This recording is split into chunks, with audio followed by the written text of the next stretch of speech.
for all cities and the environment as a whole. Lifestyle.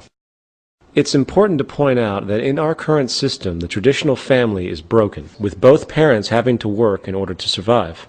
Monetary economics undermines family cohesion and childcare. Stress is always high due to medical bills, insurance, education costs, employment insecurity, and living costs.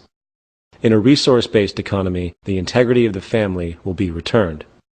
Beyond that, the cultural values of society as a whole would undergo profound change. With the monetary system outgrown and the world working together to produce abundance for all the citizens of the planet, activities we appreciate will expand greatly, for the amount of human freedom will be unlike anything we know today. Consequently, one of the more in-depth changes in lifestyle and values will be the way people think about property. In most of the world today, property is a powerful concept, with people often associating their social status to what they own. As stated before, the monetary system requires cyclical consumption to function. This naturally leads to people being manipulated into thinking they want or need a particular good or service. With the powerful tactics of modern advertising, most in the world support an artificial, materialistic value system that entails wanting more and more goods and services, often regardless of the necessity or utility. In a resource-based economy, the monetary system will no longer pollute the human mind via its manipulative arm, advertising. The endless sea of billboards, media commercials, magazines, and the like will no longer poison the landscape or our perceptions. This will cause a dramatic shift in what we find important and hence change our lifestyles. More to the point, in a resource-based economy, there is no reason for property. Property is an outgrowth of scarcity.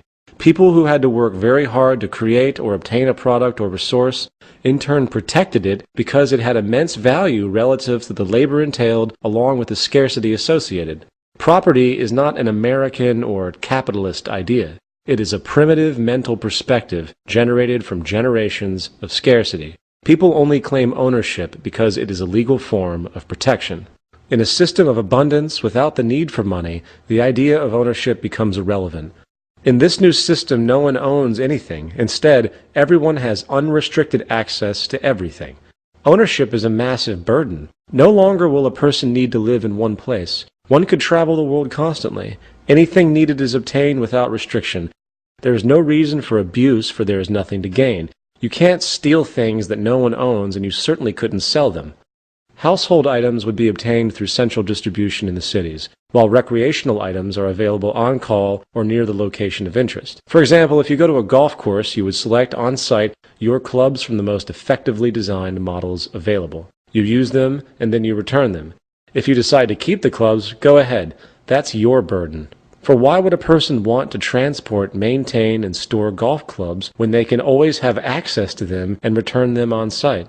Our homes today are full of stuff that we hold on to because of the supposed value they maintain. This waste will no longer be needed. In this economic model, the city, or in fact the entire world, is really your home. If you require an automobile for whatever reason, the car is made available for you. When you get to your destination, the satellite-based driving system will automatically make the car available for others to use, as opposed to sitting in some parking lot, wasting space and time. In society today, the need for property results in extreme product overlap and redundant waste. It is much more intelligent to create a universal shared system, for it dramatically reduces waste, redundancy, and increases space and efficiency. Human behavior. In this section, we are going to discuss the issue of human behavior and its relationship to the environment, while also addressing the legal system and its extremely despotic, backwards basis for influencing human conduct. Some people who consider the tenets of a resource-based economy tend to think that the system would be difficult due to something called human nature.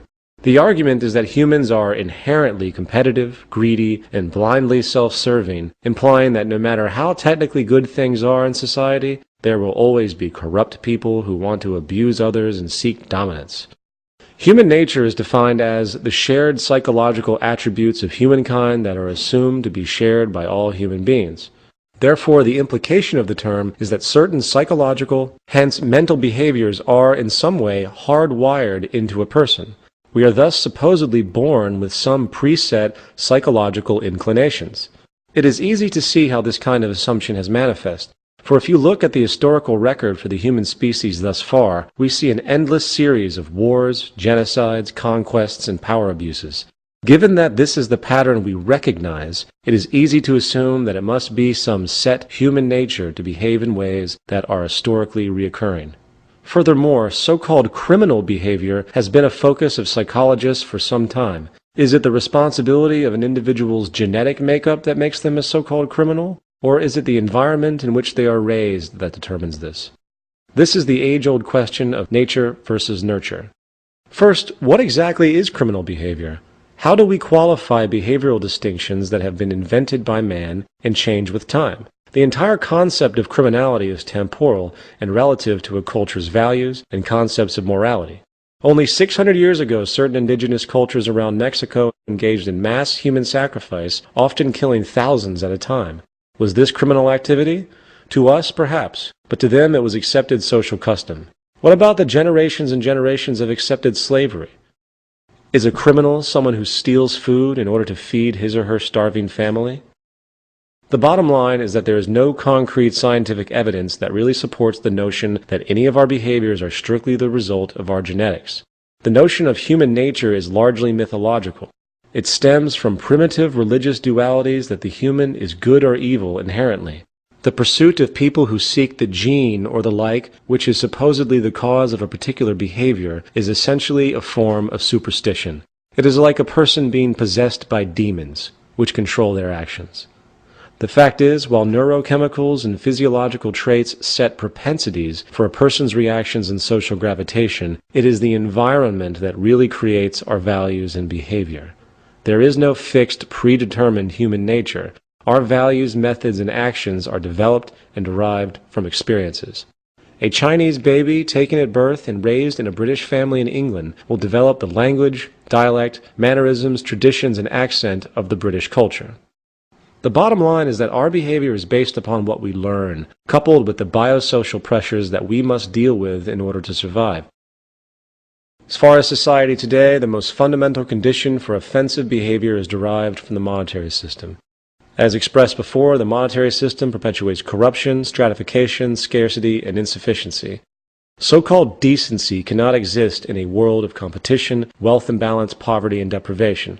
The despotic behavior we see in the world today is not the result of ingrained genetic forces. It is essentially a result of years of scarcity and competition. The legal system. In response to this, society today attempts to control people by way of threat using laws. Laws are nothing more than patches which do not address the root causes of behavior. If a person is arrested for stealing, very little thought is given as to why that person chose to steal to begin with. Rather than consider the root causes, society today takes the easy way out and often removes the so-called criminal via prisons. The source of any so-called crime is really society itself. There is no such thing as a criminal. As repeatedly expressed, the monetary system generates corruption by its very construct. As the Merva and Faust study presented previously clearly shows, socially offensive behavior is directly related to the socio-economic circumstances. The great majority of people in prisons come from deprived socio-economic positions. Therefore, if we want to alter the behavior of people, we have to alter the social conditions. We want to design out the flaws. You don't put up a sign that says speed limit 55 miles per hour for safety. You design the system technically so safety is built in and human error is either greatly reduced or not an option. If you don't want a person to steal, you make what they need readily available to them without the need for debt, subservience, or competition.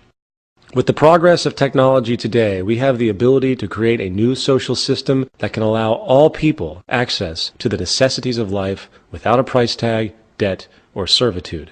This will have a profound effect on the way people treat each other and interact in society. A staggering drop in crime would be the result, for most crimes are monetary related. Furthermore, for those crimes that might occur, such as a person who kills another out of jealousy, they would not be treated as a criminal, but rather as a sick patient.